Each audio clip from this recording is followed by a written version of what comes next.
నమస్కారం Rocky news కి స్వాగతం ముందుగా హెడ్లైన్స్ గత ప్రభుత్వంలో వైఎస్ఆర్సీపీ నాయకులు వ్యవసాయ రంగాన్ని నిర్వీర్యం చేశారు కేంద్ర పథకాలను గాలికి వదిలివేసిన ఘనత వారిదేనన్న ఇన్ఛార్జి మంత్రి గొట్టిపాటి రవికుమార్ జీడీసీసీ బ్యాంకు మాజీ చైర్మన్ నల్లపాటి శివరామ చంద్రశేఖరరావుకు ఎమ్మెల్యే నివాళి నల్లపాటి రాము కుటుంబాన్ని పరామర్శించిన అరవింద బాబు చదువుతోనే జీవితంలో ఉన్నత స్థితి పేద విద్యార్థులకు ఉపకార వేతనాలు అందజేసిన ఎంపీ లావు శ్రీకృష్ణదేవరాయలు అర్హులైన నిరుపేదలందరికీ ఇళ్ల స్థలాలు సచివాలయాల్లో దరఖాస్తు చేసుకోవాలని సూచించిన ప్రభుత్వ చీఫ్ విప్ జీవి ఆంజనేయులు దళిత మృతవీరుల త్యాగాలను స్మరించుకుందామని కుల నిర్మూలన పోరాట సమితి పిలుపు ప్రజా చైతన్య యాత్రను ప్రారంభించిన కేపీఎస్ నేత కృష్ణ గొడ్డలి వేటుకు నేల కొరుగుతున్న వృక్షాలు అధికారుల సమన్వయ లోపంతో కనుమరుగవుతున్న పచ్చదనం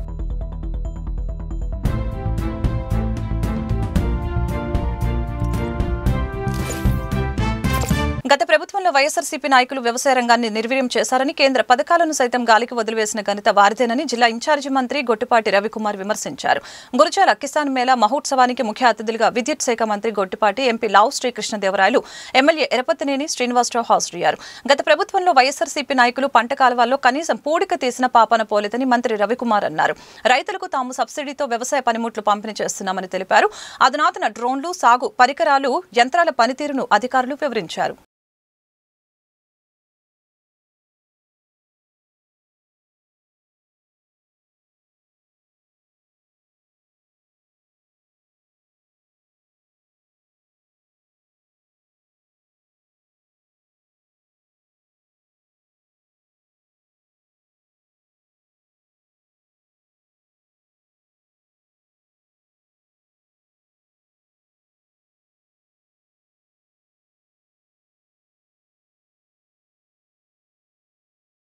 ఈ కార్యక్రమం యొక్క ముఖ్య ఉద్దేశం ఏంటంటే మన పల్నాడు ప్రాంతంలో రైతులు ఎప్పుడు వాళ్ళకి అలవాటైనటువంటి పంటలు వేస్తూ ఉంటాము. సాధారణంగా ఈ ప్రాంతంలో మిర్చి లేకపోతే పత్తి రెండు పంటలు వేస్తూ ఉంటాం.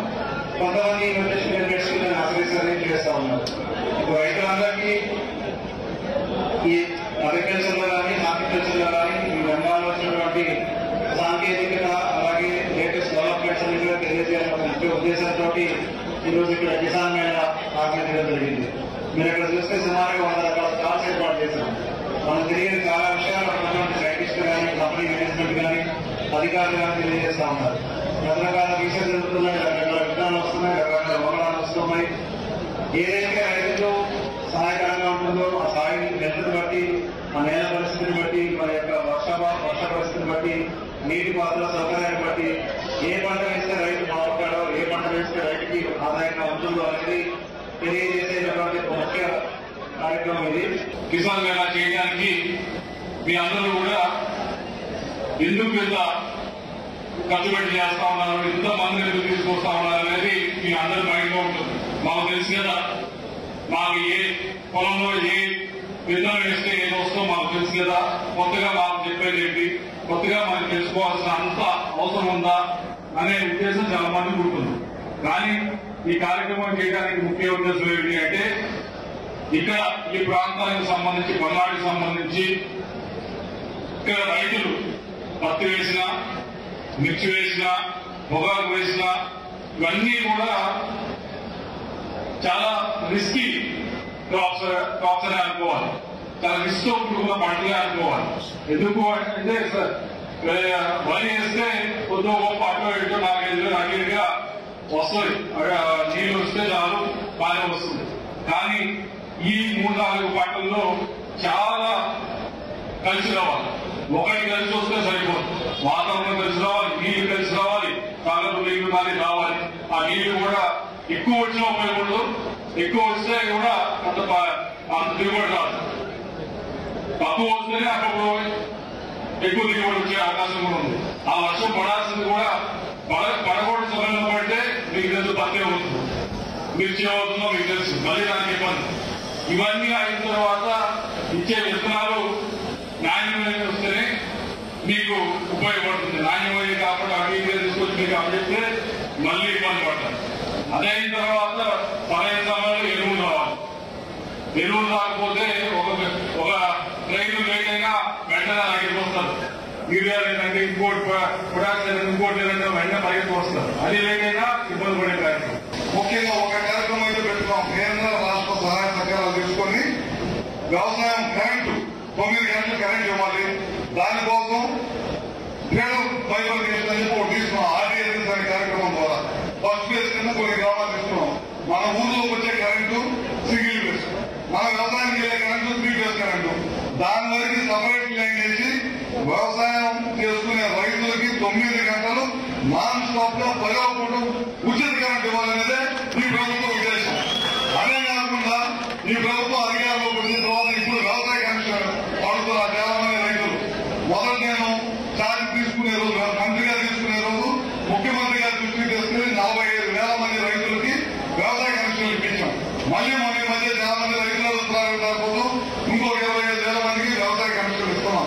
మనం ఖచ్చితంగా రాష్ట్రంలో ఉన్న వ్యవసాయదారులకు అందరూ కూడా ఈ ప్రభుత్వం ఒక్కొక్క కనెక్షన్ ఇవ్వాలంటే ఒక 25 HP 25 kV ట్రాన్స్ఫార్మర్, 3 పోల్స్ మరియు 3 పోల్స్ కనెక్ట్ ఇవ్వాలంటే 2,40,000 రూపాయలు ఖర్చు అవుతుంది. ఇది కాకుండా ఉచితంగా కరెంట్ ఇవ్వాలి. ఈ ప్రభుత్వం రైతుల కోసం కట్టుబడి ఉంది. ఖచ్చితంగా ఈ కార్యక్రమం నిరంతరం రైతులకు అవసరమైనట్టు అందరూ కూడా వ్యవసాయ కనెక్షన్లు ఇస్తామని చెప్పి కూడా మీ ద్వారా తెలియజేస్తున్నాను. ఈరోజు ఈ కార్యక్రమానికి వచ్చేసిన రైతులు పెద్ద ఎత్తున వచ్చారు. దాదాపు 100 స్టాల్స్ పైగా ఫ్యాక్టరీ కంపెనీలు, అదేవిధంగా ప్రెసిడెంట్స్, ఫర్టిలైజర్ కంపెనీలు, అదేవిధంగా బయో ఫర్టిలైజర్స్ చాలా పెద్ద ఎత్తున ఒక రాష్ట్ర ప్రభుత్వం ఏదైతే ఈ ప్రోగ్రాం చేపడుతుందో ఆ స్థాయిలో ఈరోజు మన గుడిజాల నిర్మాణంలో ఆ కార్యక్రమాన్ని మనం చేపట్టామని చెప్పుకోవడానికి కూడా తెలియజేస్తున్నాను.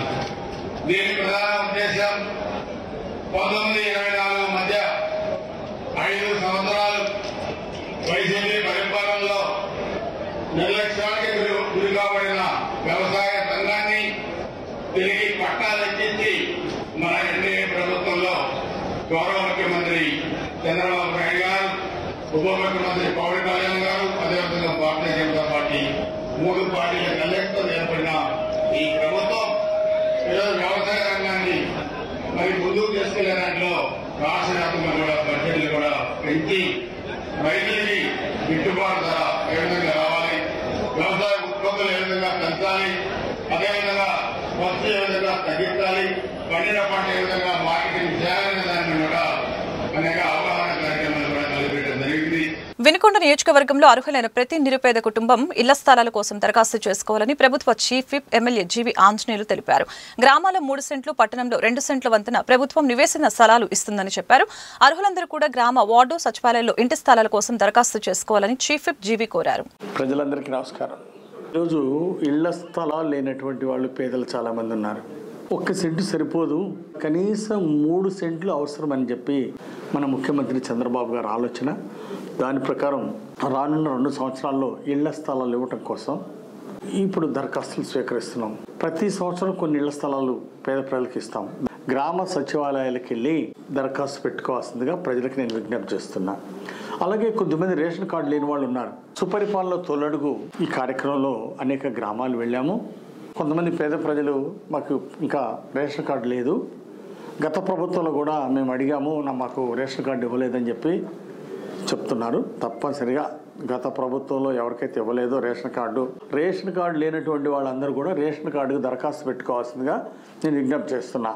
తప్పనిసరిగా ఎన్డీఏ ప్రభుత్వం ముఖ్యమంత్రి చంద్రబాబు గారి నాయకత్వంలో అర్హత ఉన్న పేదవాళ్ళకి రేషన్ కార్డులు ఇస్తాం. అర్హత ఉన్న వాళ్ళకి తర్వాత పెన్షన్లు కూడా అందించడం జరుగుతుంది. ఇల్లు బిల్లులు రాని వాళ్ళు ఎవరైతే ఉన్నారో వాళ్ళకు కూడా రేపు డిసెంబర్లో కానీ జనవరిలో కానీ ఇల్లు బిల్లులు కూడా అందించడం జరుగుతుంది. అందరికీ నమస్కారం. నర్సరావుపేట పురపాలక సంఘం అతిథి గృహంలో P4 పై అవగాహన కార్యక్రమాన్ని నిర్వహించారు. ముఖ్య అతిథిగా స్థానిక ఎమ్మెల్యే అరవింద బాబు, ఆర్డీఓ మధులత, రొంపిచెల నర్సరావుపేట తహసీల్దార్లు, ఎంపీడీఓలు, పలువురు అధికారులు, ప్రజాప్రతినిధులు పాల్గొన్నారు.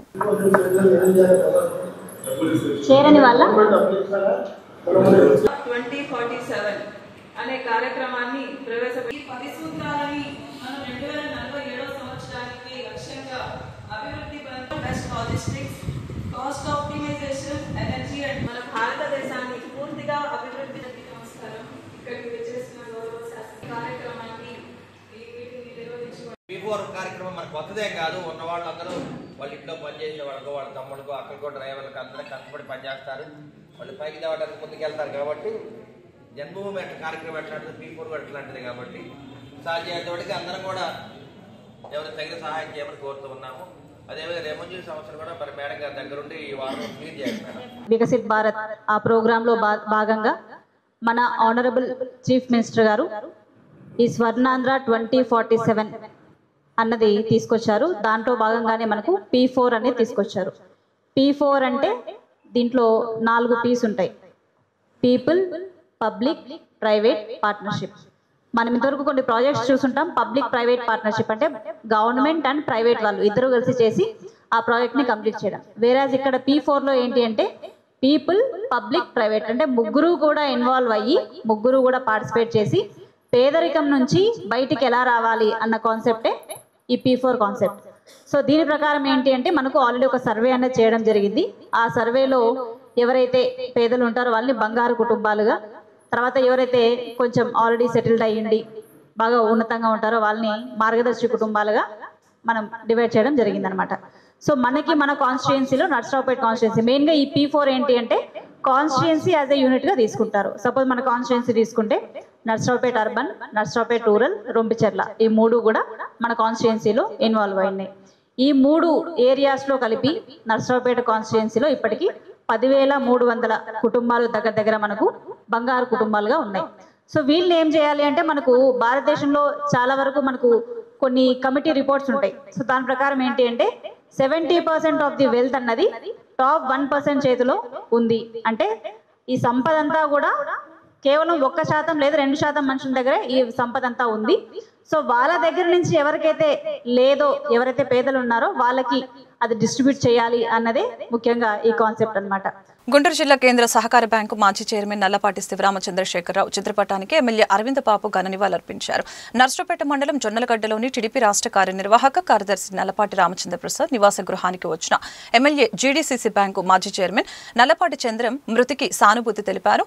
నల్లపాటి రాము కుటుంబ సభ్యులను ఆయన పరామర్శించారు. రైతులు మద్యం, చికెన్ బిర్యానీ కోసం ప్రభుత్వ కార్యాలయాలకు రావట్లేదని, పంటలకు గిట్టుబాటు ధర కల్పించాలని కోరుతున్నారని గురుచాల మాజీ ఎమ్మెల్యే వైఎస్ఆర్సీపీ నేత కాసు మహేష్ రెడ్డి తెలిపారు.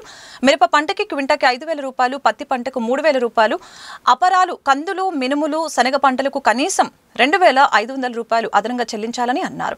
ఈ క్రాప్ లో వివరాలు చూసుకొని వాళ్ళకి గిట్టుబాటు ధర కల్పించేలాగా తెలుగుదేశం నాయకులు కృషి చేయాలని మహేష్ రెడ్డి సూచించారు. అన్నదాత సుఖీభవ పథకంలో గత ఏడాది 20,000 రూపాయలను ఈ ఏడాది 20,000తో కలుపుకొని మొత్తం 40,000 రూపాయలను ఈ నెలలోనే విడుదల చేయాలని ప్రభుత్వాన్ని ఆయన డిమాండ్ చేశారు. దాచేపల్లి నడికుడి మార్కెట్ యార్డ్లో కిసాన్ మేళా పెట్టారు తెలుగుదేశం నాయకులు. దానికి ముఖ్య అతిథులుగా 2 మంత్రులు, రవికుమార్ గారు మరొక మంత్రి, ఎంపీ కృష్ణదేవరాయలు గారు, ఎమ్మెల్యే ఎరపతినేని శ్రీనివాసరావు గారు, కలెక్టర్ అరుణ్ గారు వీళ్ళందరూ వస్తున్నారని తెలుసుకున్నాం. వాళ్ళందరూ వస్తున్నారు కానీ జన సమీకరణ కొరకు తెలుగుదేశం నాయకులు శతవిధాలా కష్టపడుతూ గ్రామాల్లో ఆటోలు పెట్టారు, మందిస్తున్నారు. అక్కడ మంచి మంచి భోజనాలు ఉంటాయి. ఎందుకంటే అక్కడున్న స్టాల్స్ అందరి దగ్గర 5-10 వేలు వసూలు చేసి మంచి భోజనాలు పెడుతున్నారన్న సంతోషం. కానీ వాళ్ళకి నేను విజ్ఞప్తి చేసేది ఒకటే, రైతులు కోరుకునేది మందో, బిర్యానీనో, చికెనో కాదండి, గిట్టుబాటు ధర.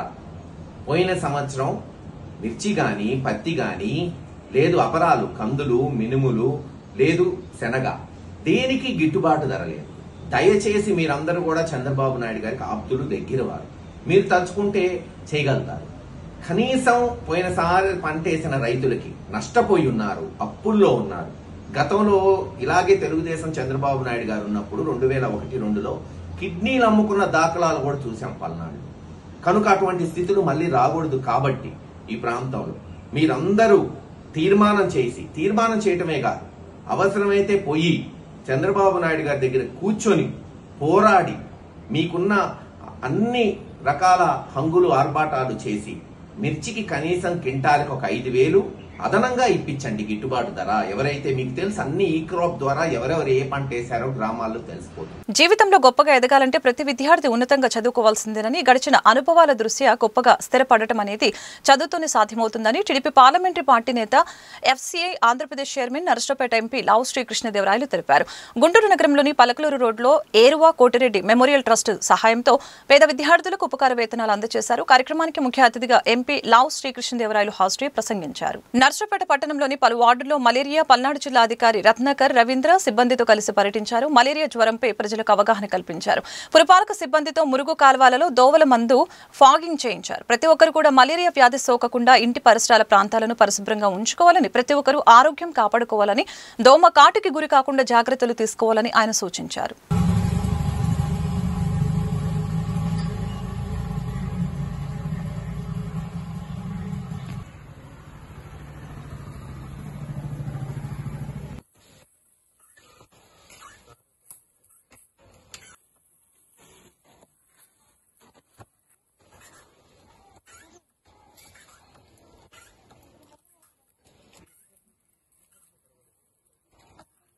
అందరికీ నమస్కారం అండి. మరి సీజన్ స్టార్ట్ అయింది. మలేరియా, డెంగ్యూ, చికెన్ గున్యా జ్వరాలు వచ్చే సీజను, వర్షాకాలం సీజన్ స్టార్ట్ అయింది. అయితే ప్రస్తుతానికి మనకి కొంచెం వర్షాలు పడట్లేదు కాబట్టి కొంచెం కేసులు కూడా కొద్దిగా ఎక్కువగా లేవు.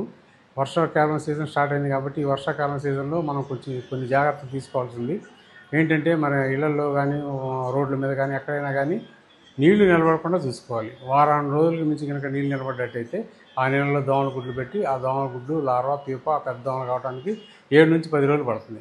అందుకే మేము ప్రతి శుక్రవారం కూడా ఫ్రైడే రీడే కార్యక్రమం నిర్వహిస్తాం. మా ఏఎన్ఎం, ఆశా వర్కరు, అలాగే విలేజ్ సెక్రటరీస్ అందరూ కలిసి కూడా వార్డుల్లో తిరిగి ప్రతి ఇంటిని సందర్శించి ఆ ఇళ్లలో నీటి నిల్వలు ఎక్కడ ఉన్నాయా, వారం రోజుల నుంచి నీళ్ళు ఎక్కడ నిలబెడుతున్నారా, ఆ నిలబెట్టిన నీళ్ళలో లార్వా ఏమైనా ఉందా, ఆ లార్వా తీసేసే పద్ధతుల గురించి ఆ ఇంటి వాళ్ళకి తెలియజేస్తున్నారు.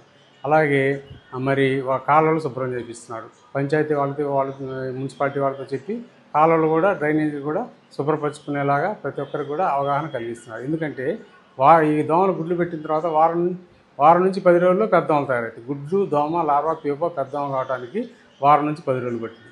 ఈ 10 రోజుల్లో పెద్ద దోమలు తయారైనంత పెద్ద దోమలు ఈ మనుషులను గుట్టి రక్తం తాగి మనుషులకి ఏదైనా జబ్బులను వ్యాప్తం చేస్తారు. మలేరియా, డెంగ్యూ, చికెన్ గున్యా, ఫైలేరియా, మెదడువాపు, ఈ తదితర రకాల ఈ జబ్బులన్నీ కూడా దోమలు కుట్టడం వల్లనే వస్తాయి. కనుక దోమలు అనేది మన ఇంట్లో పుట్టకుండా చూసుకోవాలి. దోమలు మనల్ని కుట్టకుండా కూడా చూసుకోవాలి. కుట్టకుండా చూసుకోవాలంటే దోమతెరలు వాడుకోవడం మంచిది. సీజనల్ వ్యాధుల పట్ల ప్రజలు అప్రమత్తంగా ఉండాలని నర్సరావుపేట షాలీం నగర్ పట్టణ ప్రాథమిక ఆరోగ్య కేంద్రం డాక్టర్ ఆశాలత సూచించారు. సీజనల్ వ్యాధులు సోకినప్పుడు వెంటనే దగ్గరలోని ప్రాథమిక ఆరోగ్య కేంద్రాన్ని సంప్రదించాలని చెప్పారు. ప్రాథమిక కేంద్రంలో 160 రకాల మందులు, 62 రకాల పరీక్షలు చేస్తున్నట్లు తెలిపారు. జ్వరం, ఇతర వైద్య పరీక్షల కోసం ఆరోగ్య కేంద్రాన్ని సంప్రదించి పరీక్షలు చేయించుకొని మందులు ఉచితంగా తీసుకువెళ్లాలని డాక్టర్ ఆశాలత తెలిపారు.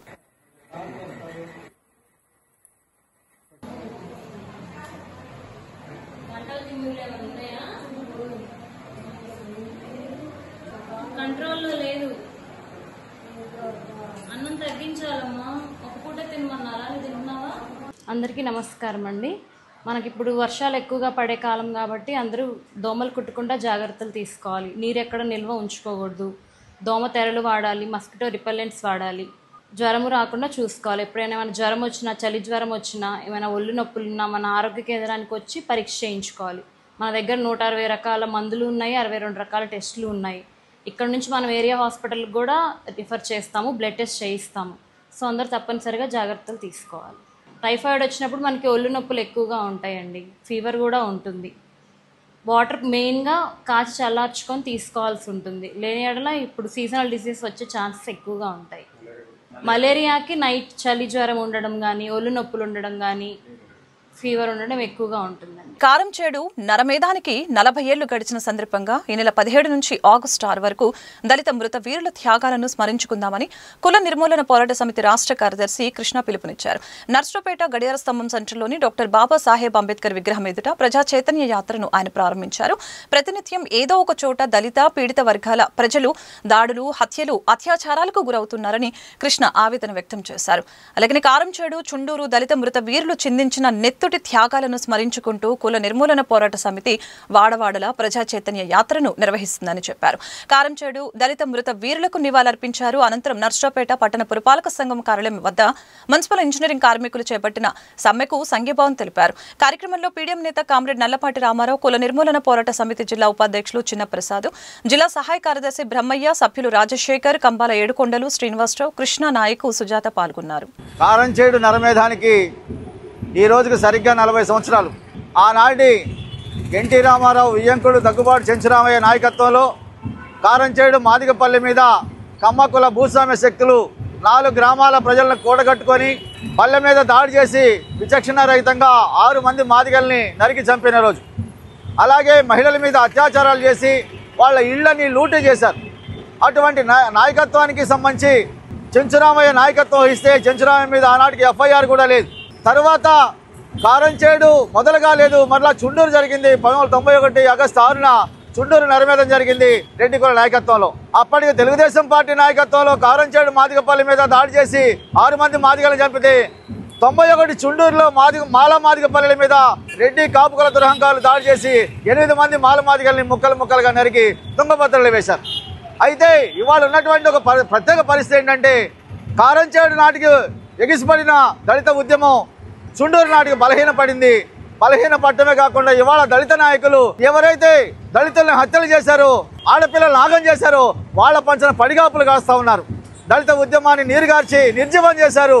ఇవాళ అదే హంతకులు చెంచురామయ్య విగ్రహాన్ని ఈ రోజు మంత్రి నారా లోకేష్ ఆయన ఆవిష్కరించడమే కాకుండా జోహాలు చెప్తున్నాడు. ఒక హంతకుడికి జోహాలు చెప్పడం అనేది ఈ దేశ చరిత్రలో చాలా సిగ్గుపడే రోజు. జిల్లా కేంద్రమైన నర్సరావుపేట పట్టణంలో ప్రభుత్వ శాఖల మధ్య పర్యవేక్షణ లోపం పర్యావరణానికి శాపంగా మారింది. పచ్చని చెట్లతో ఆహ్లాదకరంగా కనిపించే ప్రకాష్ నగర్ ఇప్పుడు బోసిపోతోంది. విద్యుత్ తీగల కింద గతంలో నాటిన మొక్కలు ఇప్పుడు వృక్షాలే నీడనిస్తున్నాయి. అయితే ఇవి తీగలకు తగిలి కరెంటు సరఫరాలో అంతరాయం ఏర్పడుతుంది. దీంతో ఆ శాఖ సిబ్బంది చెట్లను విచ్చలవిడిగా నరికేశారు. గతంలో కొమ్మలు తొలగించి అటు చెట్లు ఇటు విద్యుత్ తీగలకు ఇబ్బందులు లేకుండా చూశారు. ఈసారి మాత్రం మాను వరకు నరికేశారు. పనిలో పనిగా కొంతమంది వ్యక్తులు సప్తపది కళ్యాణ మండపం నుంచి సెయింట్ ఆన్స్ పాఠశాలకు వెళ్లే మార్గంలోని ఓ ఇంటి ఎదుట అడ్డంగా ఉందని ఎటువంటి ఇబ్బంది లేని చెట్లను నరికించడం ప్రకృతి ప్రేమికులను కలిసివేస్తోంది. వాల్టా చట్టాన్ని ప్రభుత్వ శాఖలే అతిక్రమిస్తున్నాయి. ఇక సామాన్యులకు ఆ చట్టంపై కనీస అవగాహన లేదు. వాతావరణ మార్పులతో భూమి వేడికి అధిక ఉష్ణోగ్రతలు చేరుతుంది. భారీ వృక్షాలను తొలగించి వన మహోత్సవం పేరిట 4-5 మొక్కలు నాటి పాలకులు, అధికారులు చేతులు దులుపుకుంటున్నారు. కానీ ఇటువంటి విలువైన వృక్ష సంపదను సంరక్షణ చేయటం లేదన్న విమర్శలు సర్వత్రా వ్యక్తమవుతున్నాయి. ఆచార్య నాగార్జున విశ్వవిద్యాలయంలో గుంటూరు జిల్లా అథ్లెటిక్స్ అసోసియేషన్ ఈ నెల 15న నిర్వహించిన జిల్లా స్థాయి అథ్లెటిక్స్ పోటీల్లో నర్సరావుపేట వాగ్దేవి జూనియర్ కళాశాల విద్యార్థులు 20 మంది గెలుపొందారని, బాపట్లలో నిర్వహించనున్న రాష్ట్ర స్థాయి పోటీల్లో వీరు ప్రాతినిధ్యం వహిస్తారని ప్రిన్సిపల్ నాగేశ్వరరావు తెలిపారు. తమ విద్యార్థులు క్రీడల్లో గొప్ప ప్రతిభ కనపరిచారని కరస్పాండెంట్ రాయల శ్రీనివాసరావు తెలిపారు. విజేతలను డైరెక్టర్లు రాజేంద్ర ప్రసాద్, కృష్ణారావు, అచ్యుతరావు, ఫిజికల్ డైరెక్టర్ ఆంజనేయులు అభినందించారు.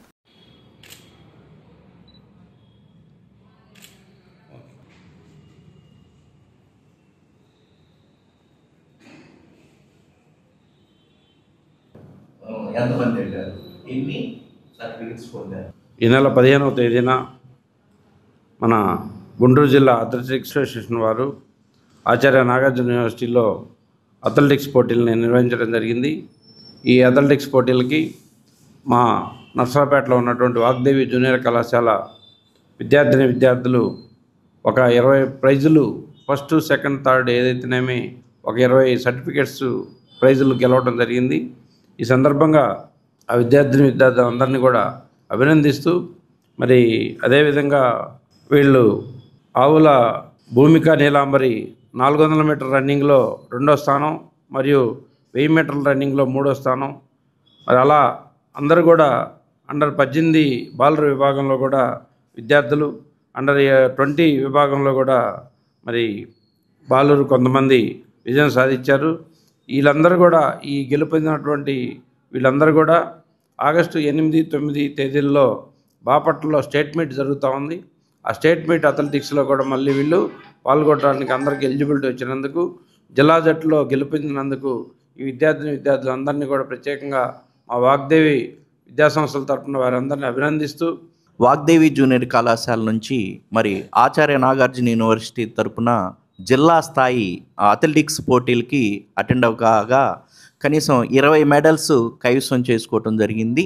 అంటే మళ్ళా స్టేట్ లెవెల్కి వెళ్ళటానికి వీళ్ళు సిద్ధంగా ఉన్నారు. మరి అకాడమిక్ ఇయర్ స్టార్ట్ అయింది. అకాడమిక్ స్టార్ట్ అయిన తర్వాత మొట్టమొదటిగా యూనివర్సిటీలో జరగడం ఇప్పుడే స్టార్ట్ అయింది. అందుకనే వాగ్దేవి విద్యార్థుల్ని వెంటనే అడ్మిషన్స్ అవ్వగానే వారికి తర్ఫీదు ఇచ్చుకుంటా ఎక్కడ స్పోర్ట్స్ అండ్ గేమ్స్ ఉన్నా, అథ్లెటిక్స్ జరుగుతున్నా, ఏ ప్రోగ్రామ్స్ ఉన్నా సరే మా వాళ్ళు ముందుంటారు. వాళ్ళకు గాను 20 సర్టిఫికెట్స్ని కైవసం చేసుకోవటం అంటే సామాన్య విషయం కాదు. నర్సాపేట, పల్నాడు జిల్లాలో ప్రప్రథమంగా వాగ్దేవి విద్యార్థులు మాత్రమే మరి ఈ పోటీల్లో కైవసం చేసుకోవటం జరిగింది. నా పేరు ఆవల భూమిక నీలాంబరి. నేను అథ్లెటిక్స్లో 400 మీటర్లు సెకండ్ ప్లేస్ వచ్చింది గుంటూరు యూనివర్సిటీలో. నన్ను తీసుకెళ్ళిన అంజీ సార్కి థ్యాంక్స్ అండ్ ఓఎన్ఆర్కి థ్యాంక్స్. వార్తలు ముగించే ముందు హెడ్లైన్స్ మరొకసారి. గత ప్రభుత్వంలో వైఎస్ఆర్సీపీ నాయకులు వ్యవసాయ రంగాన్ని నిర్వీర్యం చేశారు. కేంద్ర పథకాలను గాలికి వదిలివేసిన ఘనత వారిదేనన్న ఇన్ఛార్జి మంత్రి గొట్టిపాటి రవికుమార్. జీడీసీసీ బ్యాంకు మాజీ చైర్మన్ నల్లపాటి శివరామ చంద్రశేఖరరావుకు ఎమ్మెల్యే నివాళి. నల్లపాటి రాము కుటుంబాన్ని పరామర్శించిన అరవింద బాబు. చదువుతోనే జీవితంలో ఉన్నత స్థితి, పేద విద్యార్థులకు ఉపకార వేతనాలు అందజేసిన ఎంపీ లావు శ్రీకృష్ణదేవరాయలు. అర్హులైన నిరుపేదలందరికీ ఇళ్ల స్థలాలు, సచివాలయాల్లో దరఖాస్తు చేసుకోవాలని సూచించిన ప్రభుత్వ చీఫ్ విప్ జీవి ఆంజనేయులు. దళిత మృతవీరుల త్యాగాలను స్మరించుకుందామని కుల నిర్మూలన పోరాట సమితి పిలుపు. ప్రజా చైతన్య యాత్రను ప్రారంభించిన కేపీఎస్ నేత కృష్ణ. గొడ్డలి వేటుకు నేల కొరుగుతున్న వృక్షాలు, అధికారుల సమన్వయ లోపంతో కనుమరుగవుతున్న పచ్చదనం. వార్తలు ఇంతటితో సమాప్తం. మరొక బులెటిన్లో మళ్ళీ కలుద్దాం. అంతవరకు సెలవు. నమస్కారం.